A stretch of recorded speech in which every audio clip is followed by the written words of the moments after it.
SSC 26 ব্যাচের শিক্ষার্থী দেখো, একটি বৃত্তের যে অঙ্কগুলি বা বৃত্তের যে আমরা এমসিকিউগুলি আমি বারবার তোমাদের দিতেছি, হ্যাঁ, বারবার আমার ইউটিউব চ্যানেলেও আমি দিয়েছি, আমার ফেসবুক আইডি ফেসবুক পেজেও আমি দিয়েছি। তোমরা এটা ভালো করে লক্ষ্য করবা এবং ভালো করে বোঝার চেষ্টা করবা। এসএসসি 26 ব্যাচের শিক্ষার্থী, এই ধরনের অঙ্কগুলিতে কিন্তু তোমাদের আসবেই বাছাইকৃত এমসিকিউ, ঠিক আছে, এগুলো এমসিকিউ তোমাদের আসবেই। দেখো অঙ্ক দুটো কী বলা আছে।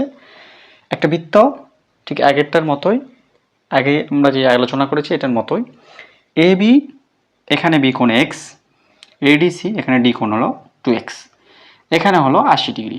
এখন প্রশ্ন বলেছে যে এ বি সি কোণ কত, কি এ বি সি কোণ কত, এ বি সি কোণের মান আমরা বের করব।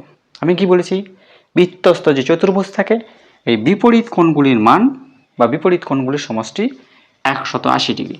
কত ডিগ্রি? 180 ডিগ্রি। তাহলে আমার আরেকটা কোণ কত দেওয়া আছে, একটা কোণ দেওয়া আছে 2x, আরেকটা কোণ দেওয়া আছে কত, x।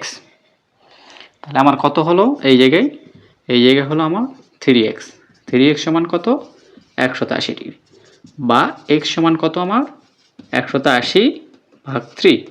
অতএব x এর মান আমার কত বের হবে, x এর মান বের হবে আমার